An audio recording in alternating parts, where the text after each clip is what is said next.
अगला प्रश्न है 76। तो प्रश्न में पूछा गया है, इन मुसलमान हरिजनन पे कोटिन हिंदू बारिये प्रसिद्ध पंक्ति भारतेंदु जी ने किस कवि के लिए कही है।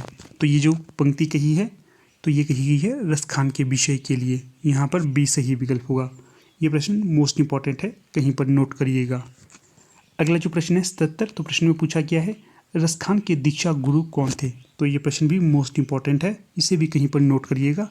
जो रसखान के दीक्षा गुरु थे तो ये थे गोस्वामी विट्ठलनाथ। ए सही विकल्प होगा। जो गोस्वामी विट्ठलनाथ थे इनके द्वारा ही अष्टछाप की स्थापना की गई थी। अगला जो प्रश्न है 78। तो प्रश्न में पूछा गया है, मीरा का अंतिम समय किस मंदिर में व्यतीत हुआ था। जो मीराबाई का अंतिम समय व्यतीत हुआ था तो ये वो था रणछोड़ मंदिर में। सी सही विकल्प होगा यहाँ पर। यह प्रश्न भी इंपॉर्टेंट है। अगला जो प्रश्न है 79। तो प्रश्न में पूछा गया है, किस संप्रदाय में गद्दी सेवा का विधान है। जो गद्दी सेवा का विधान है तो ये है राधा वल्लभ संप्रदाय में। यहाँ पर सी सही विकल्प होगा। अगला जो प्रश्न है 80। तो प्रश्न में पूछा गया है, श्री भट्ट किस संप्रदाय से संबंधित हैं।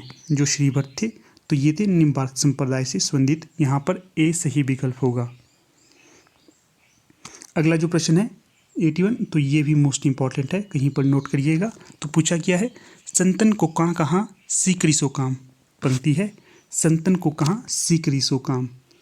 तो ये प्रसिद्ध उक्ति किसकी है। तो ये है कुंभनदास की। तो सही विकल्प बी होगा। जो ये पंक्ति है कुंभनदास ने उस समय कही थी जब अकबर के द्वारा कुंभनदास को सीकरी में बुलाया गया था। यहाँ पर बी सही विकल्प होगा। अगला प्रश्न है 82। इनमें से कौन गोस्वामी विट्ठलनाथ का शिष्य नहीं था। तो पूछा गया है विट्ठलनाथ का शिष्य कौन नहीं है। तो सही विकल्प होगा यहाँ पर सूरदास। तो जो सूरदास थे ये बल्लभाचार्य के शिष्य थे, ना कि विट्ठलनाथ के। बाकी जो विट्ठलनाथ के शिष्य हैं उन्हें देखते हैं, चित्त स्वामी, गोविंद स्वामी और नंददास, ये तीनों विट्ठलनाथ के शिष्य थे। अगला जो प्रश्न है 83। यहाँ पर पूछा गया है, श्रीमद् भागवत पुराण में इनमें से किसका उल्लेख नहीं मिलता है। तो यहाँ पर जो उल्लेख नहीं मिलता है तो ये नहीं मिलता है राधा का। इंपॉर्टेंट प्रश्न रहेगा दोस्तों ये भी। बाकी जिनका उल्लेख श्रीमद् भागवत पुराण में मिलता है वे हैं कृष्ण, गोपी और ग्वाल। अगला प्रश्न देखते हैं 84। तो पूछा गया है, भ्रमर गीत में कौन सा रस प्रमुख है। इंपॉर्टेंट प्रश्न है ये भी। जो भ्रमर गीत कृति है तो इसमें जो रस प्रमुख पूछा गया है कौन सा रस प्रमुख है। तो ये है वियोग श्रृंगार रस। अगला प्रश्न है 85। गदाधर भट्ट किस संप्रदाय के कवि थे। तो ये प्रश्न भी इंपॉर्टेंट है। तो जो गदाधर भट्ट थे ये थे चैतन्य संप्रदाय से संबंधित या चैतन्य संप्रदाय के कवि थे ये। ए सही विकल्प होगा यहाँ पर। अगला जो प्रश्न है 86। तो पूछा गया है, कृष्ण भक्ति के लिए परिवारजनों की प्रताड़ना किसने सहन की थी। जो कृष्ण भक्ति के लिए परिवारजनों की प्रताड़ना सही थी तो ये सही थी मीराबाई के द्वारा। सी सही विकल्प होगा यहाँ। अगला जो प्रश्न है 87। तो प्रश्न में पूछा गया है, पुष्टि मार्ग के संस्थापक आचार्य कौन थे। तो प्रश्न इंपॉर्टेंट रहेगा। तो ये थे बल्लभाचार्य। और जो बल्लभाचार्य थे ये विट्ठलनाथ के पिता थे और जो विट्ठलनाथ थे इनके द्वारा अष्टछाप की स्थापना। अगला प्रश्न है 88। तो प्रश्न में पूछा गया है, सूरदास किस रस का कोना कोना झांक आए थे। तो यहाँ पर सही विकल्प होगा विकल्प ए, वात्सल्य रस का।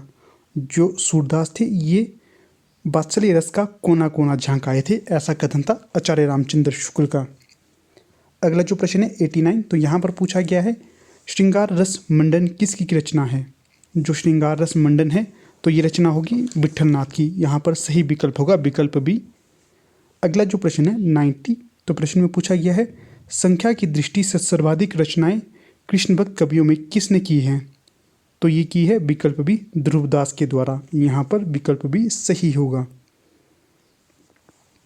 अगला जो प्रश्न है 91। तो पूछा गया है, सूरदास ने कृष्ण के किस रूप का चित्रण किया है। तो दोस्तों ये प्रश्न मोस्ट इंपॉर्टेंट है। तो जो सूरदास ने कृष्ण के लोकरंजक रूप का चित्रण किया है, विकल्प बी यहाँ पर सही होगा। अगला जो प्रश्न है 92। यहाँ पर पूछा गया है, मेरे तो गिरिधर गोपाल दूसरा ना कोई, यह प्रसिद्ध उक्ति किसकी है। ये प्रश्न भी इंपॉर्टेंट है। तो ये उक्ति रहेगी मीराबाई की। यहाँ पर विकल्प ए सही होगा। अगला जो प्रश्न है 93।